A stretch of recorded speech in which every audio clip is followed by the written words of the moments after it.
हाय guys, मैं हूं Ayushan. Welcome to law digest. आज की वीडियो में हम बात करने वाले हैं constitutional and non constitutional bodies के बारे में। इस टॉपिक पे काफ़ी स्टूडेंट्स को कन्फ्यूजन होता है कि कॉन्स्टिट्यूशनल बॉडीज़ होती क्या हैं एंड नॉन कॉन्स्टिट्यूशनल बॉडीज़ कौन सी होती हैं।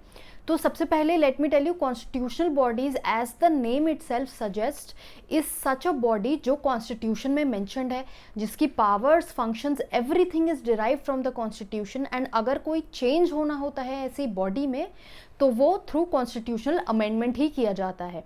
इसके अलावा non constitutional bodies are those which are not mentioned in the constitution but they are establish through an act of the parliament of the executive. So आज की इस वीडियो में हम यही डिस्कस करने वाले हैं इन बॉडीज़ के बारे में कि ये कौन सी बॉडीज़ हैं, and also we will see इनके पावर्स, फंक्शंस क्या हैं, if they are constitutional bodies कौन से आर्टिकल ऑफ द कॉन्स्टिट्यूशन में वो मैंशनड है, एंड उनका जो प्रेजेंट हेड है वो कौन है। तो चलिए शुरू करते हैं इस वीडियो को। But before that, if you haven't subscribe to my channel as yet then please do the same and bell icon दबाइए ताकि ऐसी वीडियोज़ के जो अपडेट्स हैं वो आपको रेगुलरली मिलते रहें। चलिए देखते हैं constitutional and non constitutional bodies. तो चलिए सबसे पहले देखते हैं कुछ कॉन्स्टिट्यूशनल बॉडीज जो हमारे कॉन्स्टिट्यूशन में एग्जिस्ट करती हैं। सबसे पहले अटॉर्नी जनरल ऑफ इंडिया। ये जो बॉडी है ये प्रोवाइड करी गई है under article 76 of the constitution. Present attorney general of India है के वेणुगोपाल। अब अटॉर्नी जनरल का फंक्शन क्या दिया हुआ है as per the constitution? To give advice to government of India upon such legal matters and perform such duties of a legal character as they may be assigned to him by the president। ऐसी चीजों पे advice देना, ऐसे legal matters पे advice देना, ऐसी duties perform करना जो उनको असाइन करी जाती हैं by the president from time to time. And apart from that ऐसे कोई भी फंक्शंस डिस्चार्ज करना अंडर द कॉन्स्टिट्यूशन जो उन पे दिए गए हैं। अब इसी की स्टेट बॉडी है advocate general of the state. तो ये हर स्टेट में डिफरेंट एडवोकेट जनरल होता है एंड ये बॉडी इस्टेब्लिश करी गई है under article 165 of the constitution. तो जिस तरह से अटॉर्नी जनरल का काम होता है to advise the government, central government on legal matters and perform duties of legal character, इसी तरह से एडवोकेट जनरल ऑफ स्टेट जो है वो सेम फंक्शन परफॉर्म करता है with respect to the state. And these functions, these matters are assigned to him by the governor। या फिर और जो फंक्शंस जिस तरह से प्रेसिडेंट डिस्चार्ज करता है अंडर द कॉन्स्टिट्यूशन, वो सेम फंक्शंस एडवोकेट जनरल भी डिस्चार्ज करता है। नेक्स्ट बॉडी देखते हैं, वो है कंट्रोलर एंड ऑडिटर जनरल। ये अपॉइंट होता है अंडर आर्टिकल 148 एंड प्रेजेंटली अभी हाल में ही जो कैग अपॉइंट हुए हैं वो है राजीव महर्षि। तो कैग का क्या काम होता है? कैग ऑडिट करता है उन अकाउंट्स का जो गवर्नमेंट अकाउंट्स हैं, जैसे contingency fund, consolidated fund of India, public account fund of centre and states. And also CAG क्या करता है? डिफरेंट अकाउंट्स के रिस्पेक्ट में एडवाइजरी फंक्शन भी परफॉर्म करता है and gives advice to the president. Next body देखते हैं, ये है election commission. As we all know, नाम से पता चल रहा है, election commission looks after the elections. This has been established under article 324 of the constitution. Present election commissioner जो हैं वो हैं सुनील अरोड़ा। इनके अलावा भी दो इलेक्शन कमिश्नर और हैं। इलेक्शन कमीशन का जो हेड होता है वो होता है चीफ इलेक्शन कमिश्नर जो है सुनील अरोड़ा। एंड इनके अलावा भी दो इलेक्शन कमिश्नर्स और हैं। वो इलेक्शन कमिश्नर्स कौन हैं? Do let me know in the comment section. ये मैं लीगल जीके के कोर्स में भी आपसे डिस्कस कर चुकी हूँ and you can also go on the internet and check. ये आपको पता होना चाहिए with respect to legal GK. So the purpose here of the election commissioner as prescribed under article 324 is, जैसा कि मैंने कहा, to conduct free and fair elections in India and superintendence, direction and control of preparation of the electoral rolls. तो जो electoral rolls prepare हो रहे हैं, कोई लोग नॉमिनेट हो रहे हैं फॉर वेरियस पोस्ट जिनके इलेक्शंस होने हैं, उनका एक रोल तैयार करना। नेक्स्ट बॉडी देखते हैं, ये है फाइनेंस कमीशन जो आर्टिकल 280 के अंडर इस्टेब्लिश करी गई है। प्रेजेंट जो इसके कमिश्नर हैं वो हैं एन के सिंह। फाइनेंस कमीशन के क्या फंक्शंस हैं as per the constitution? Finance commission recommendation देता है प्रेसिडेंट को with respect to distribution of net proceeds of taxes and allocation between the states of respective share। तो स्टेट और यूनियन के बीच में टैक्सेस को डिवाइड करना और स्टेट के रिस्पेक्टिव शेयर्स को एलोकेट करना आउट ऑफ सच प्रोसीड्स। इसके अलावा फाइनेंस कमीशन ये रिकमेंडेशन भी देता है कि जो प्रिंसिपल्स जो गवर्न करेंगे एड को, कि किस तरह से एड्स ग्रांट करी जाएंगी of the revenue of the states out of consolidated fund of India. तो कंसोलिडेटेड फंड ऑफ इंडिया में से जो एड्स ग्रांट करी जाएंगी वो किस तरह से दी जानी चाहिए, उसके प्रिंसिपल्स को रेकमेंड करता है। एंड इसके अलावा भी कोई मैटर अगर कमीशन को रेफर किया गया है by the president in the interest of sound finance, वो भी फाइनेंस कमीशन का ही फंक्शन है। नेक्स्ट बॉडी देखते हैं, ये है national commission for schedule caste. ये एस्टैब्लिश्ड है under article 338।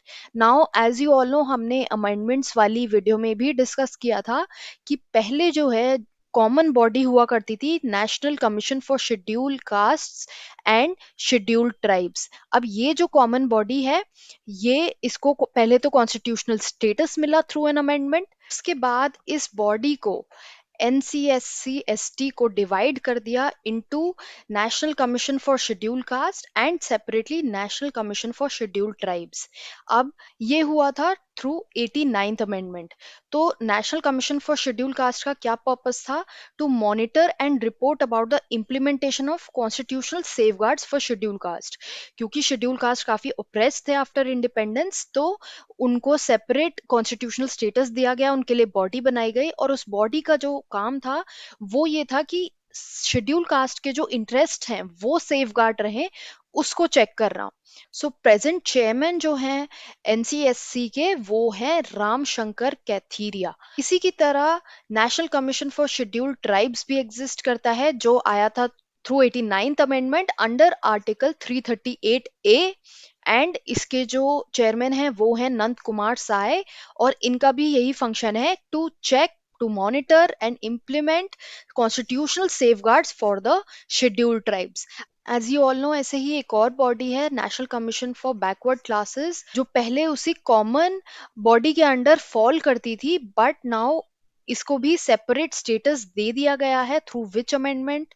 Do let me know in the comment section. Indira Sahni की जजमेंट के थ्रू ये बॉडी इन फंक्शन आई थी। नेक्स्ट चलते हैं, नेक्स्ट है special officer for linguistic minorities.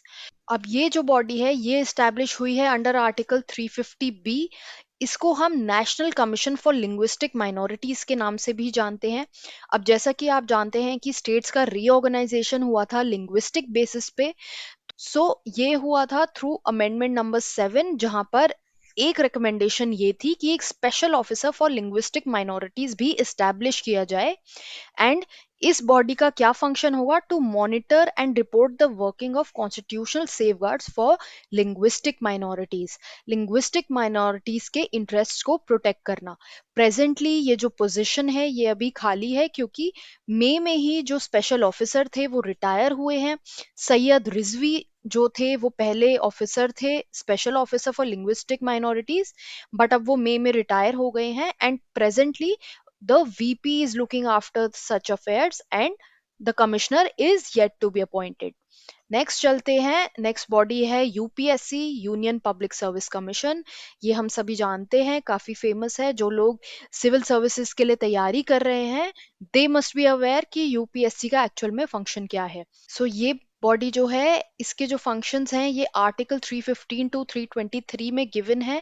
Present chairman जो है UPSC कमीशन के वो है अरविंद सक्सेना। अब UPSC का काम है for recruitment of all India services, public services of centrally administered territory, central services and advisory powers. हम सभी जानते हैं कि UPSC looks into the recruitment for all India purposes. तो ये जो एग्जाम्स वगैरह सब कंडक्ट कराए जाते हैं ये UPSC के अंडर कंडक्ट कंडक्ट कराए जाते हैं।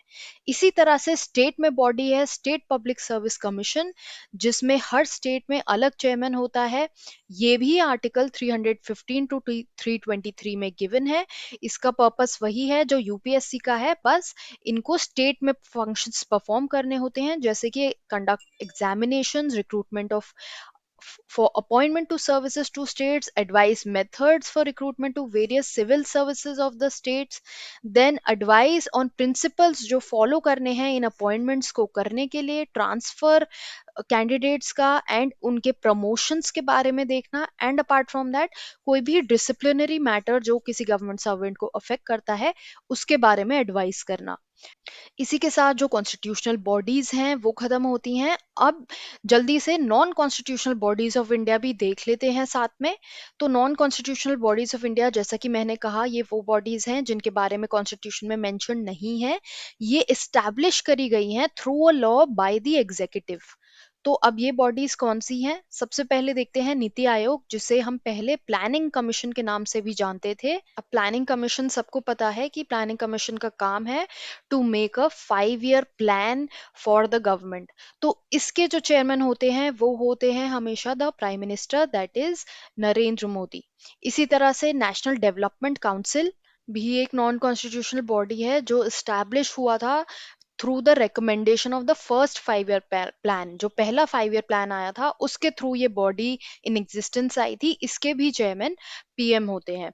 Now the next body is NHRC, that is national human rights commission. जैसा कि आप नाम से ही देख सकते हैं, इस बॉडी का पर्पस है for protection of human rights. ये protection of human rights act के थ्रू एस्टैब्लिश हुई थी बॉडी।